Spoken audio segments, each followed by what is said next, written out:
Yooyaa akkam jirtu isiniin jecha waa'ee Kadiir Martuu filma isaa jidduutti deemaa jiru wal qabatee namoonni lama himatamuu isaanii dhageenya.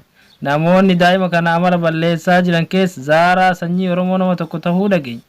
Akkasuma balaa uume kanaaf dhukaasa gamaa gamanaan walitti baname. Feesbuukiin Zaaraa riibta'e jedhu akkasuma namoonni tokko tokko yaada fuula FB isaanii irratti dhoobaniin. Akka asliin onnee sabaa jedhanitti dhugaa dubbachuuf yoo ta'e abbaa fi ilma jaarsaaf jaartii walitti buusuun fudhatama hin qabu. Maatiin yoo wal dhabe walitti araarsuudha malee ilmoo daa'ima waan beekne fi haadhaliif fidanii akka abbaa manaa ishee maqaa balleessu gochuun sirrii miti jedhan.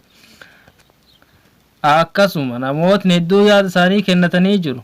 Aadde Bililee intala Abbaa Jifaar weellisaa Kadiir Martuu akka nama ilma kee waliin walitti si buuse kana waliin affeerame. Of hin xiqqeessine abdii qabna jechuun fuula Facebook isaarratti dhooban.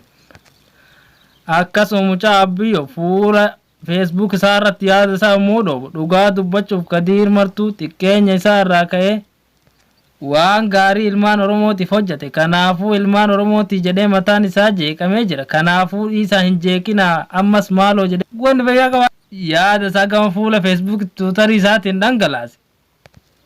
Akkasuma Najahaa Sanyii Leenjisoo Diigaa Ibsaa Saanoo akkuma hangaasan Jawaar jedhaa oolu. Atillee Arsii jedhaa oolta moo dubara Arsiitu sitti agarsiise jedhuun Ibsaa Saanoo qeeqan Arsii irraa bu'i jechuun fuula Facebook isaanii irratti bulgaafatan.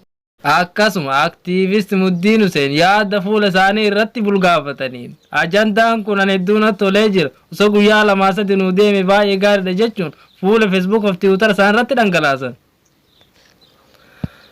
Akkasuma abbaan mucaa Kadiir Martuu fuula Facebook isaanii irratti dhoosanii innaa lillaahi wa innaa ilayhi raaji'uun jedhu yaada isaanii ibsatan.